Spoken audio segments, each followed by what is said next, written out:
Good morning to one and all. In the last session, that is session 3, we have discussed spectral terms and their notations, selection rules, coupling schemes. In coupling schemes, LS coupling and JJ coupling, and we have explained Pauli's exclusion principle, which states that no two electrons in an atom can have the same set of four identical quantum numbers. That is, for the existence of two electrons in an atom, at least one of the four quantum numbers, that is n, l, ml, and ms, must be different. Uh, by using Pauli's exclusion principle, we will derive an expression for maximum number of electrons in an orbit. This is very important derivation. We can derive this expression by using the concept of Pauli's exclusion principle. Pauli's exclusion principle is important in determining the arrangement of electrons in an atom. The four quantum numbers required to determine the position of an electron, we know that they are n, principal quantum number, orbital quantum number L, magnetic orbital quantum number ml, and magnetic spin quantum number ms. For principal quantum number n, we know that there are n different subshells. They are characterized by these subshells are characterized by the azimuthal quantum number L.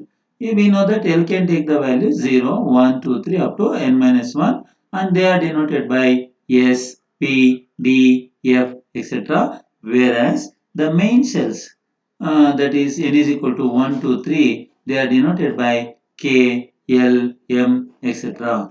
The subshells, they are divided into, the main shells are divided into subshells, and these subshells they further split up into 12 plus 1 components because of magnetic interaction.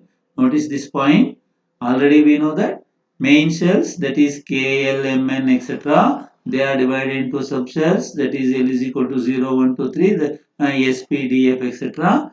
And these subshells, when an atom is subjected to a magnetic field, they further split into 2l plus 1 components because of magnetic interaction. Each of these components can have two different values of magnetic spin quantum number plus or minus of. Notice here, already we know that the subshells they split up into 12 plus 1 components because of magnetic interaction and each component possesses two values of ms. One is plus of, other one is minus of. Hence, for a definite value of L, the total number of subshells or sublevels is 2 into 12 plus 1. Do you know why this 2 is taken here? Because for each component, that is for 12 plus 1 components, each component possesses two values of ms. That's why we have taken here 2. Total number of sublevels for a given value of L is 2 into 12 plus 1, for which the energies are different. The maximum number of electrons that can be accommodated in a subshell with a definite value of L is 2 into 12 plus 1. As L can take values from 0 to n minus 1, maximum number of electrons in a shell is given by summation L is equal to 0 to n minus 1, 2 into 12 plus 1. Why we have taken these limits? Because L can take the values from 0 to n minus 1 and total number of sublevels, that is 2 into 12 plus 1. This gives the maximum number of electrons that can be accommodated in a main shell. When we take sum, the 2 into substitute 0 for L, that is 2 into 0 plus 1. Next 1 for L, 2 into 1 plus 1. Next 2 for L, 2 into 2 plus 1, etc. So on, 2 into n minus 1 plus 1, that is n. If you simplify this, you will get 2 into 1 plus 3 plus 5, etc. 2n minus 2 plus 1 gives 2n minus 1. This expression, that is the term inside bracket, the quantity inside bracket, it is in the form of arithmetic progression AP. We know that sum of odd number of AP is given by Sn is equal to n by 2 into 2a plus n minus 1 into d. Already we know this expression. Nth term of the odd number of arithmetic progression is given by this expression.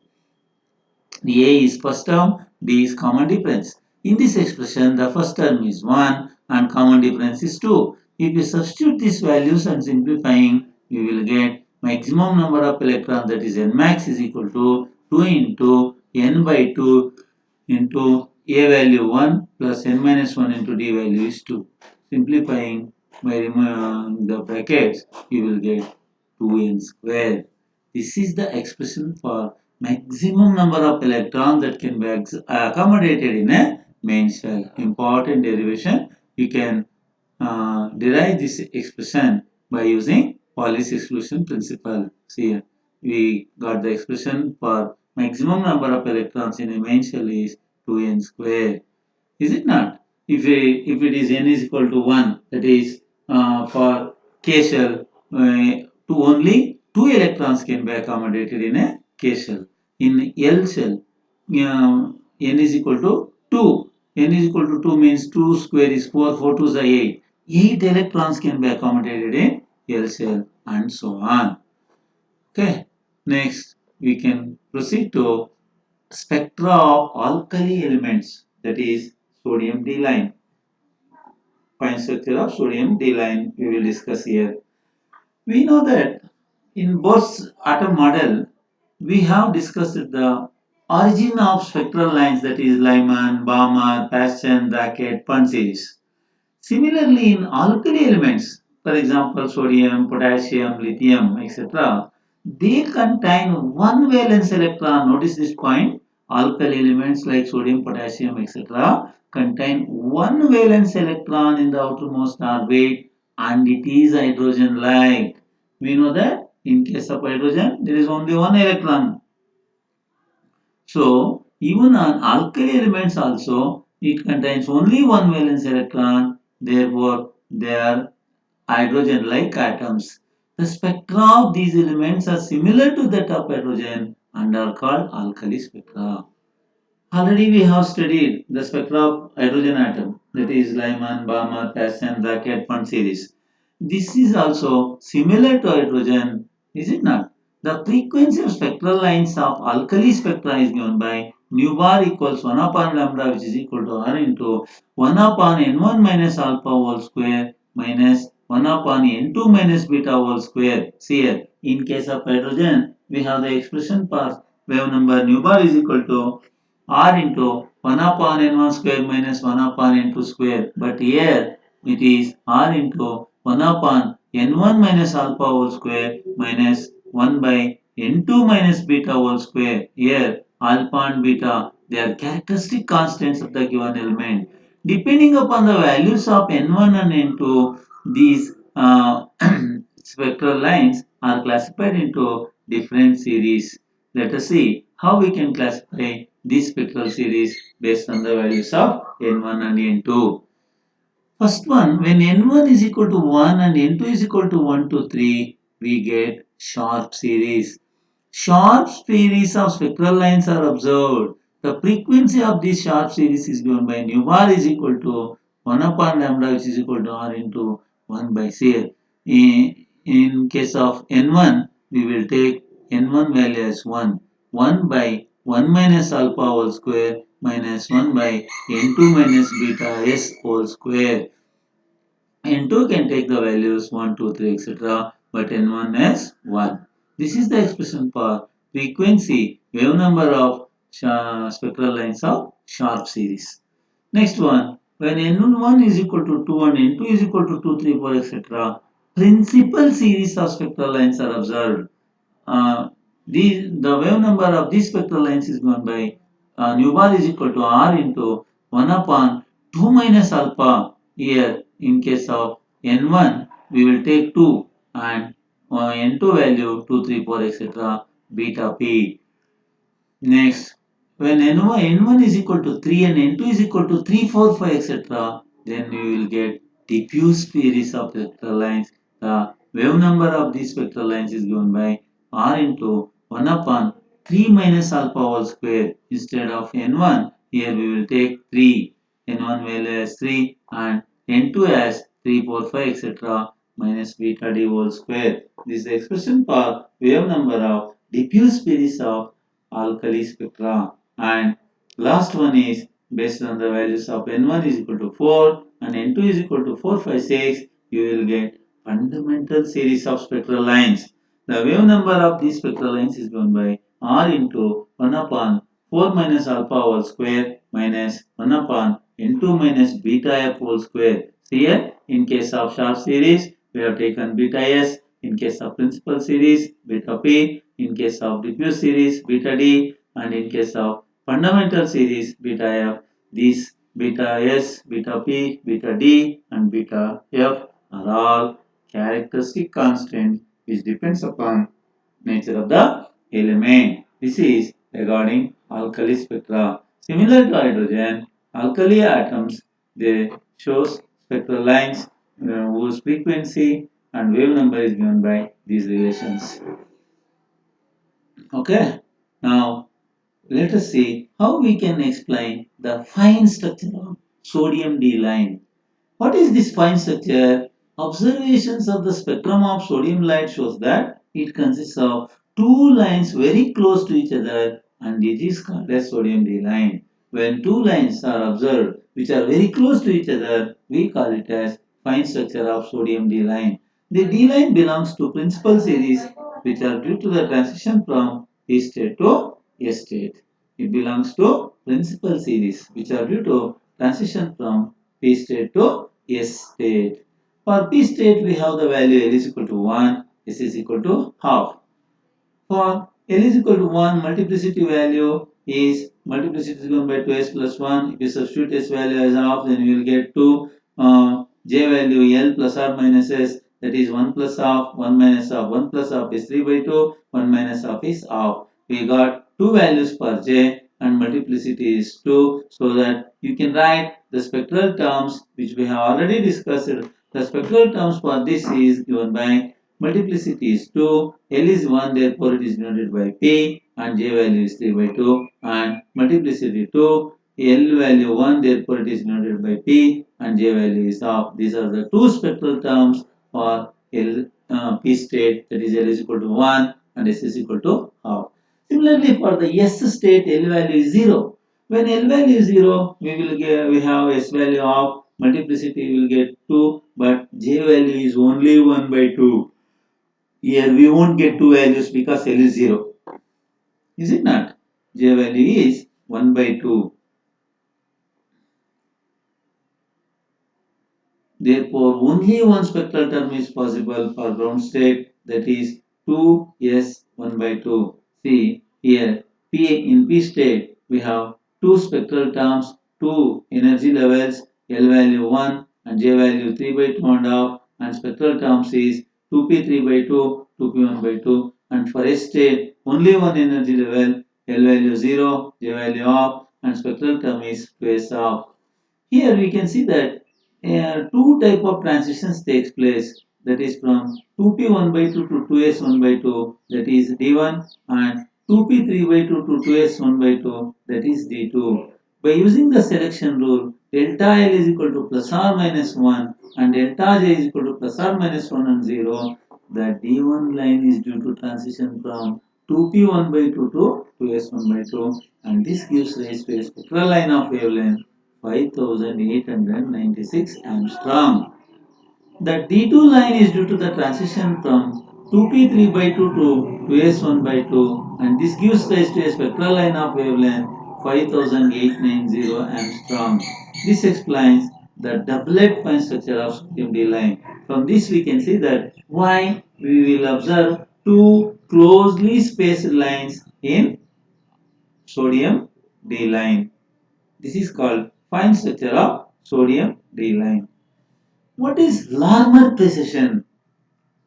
Precision means if any object or any quantity, if it rotates, in Kannada we will say pradakshine, like that.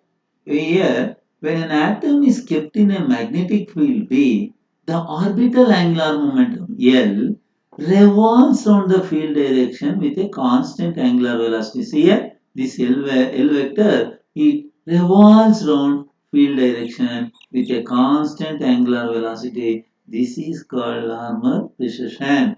Whenever an atom is kept in a magnetic field, the L vector rotates around, precesses around B.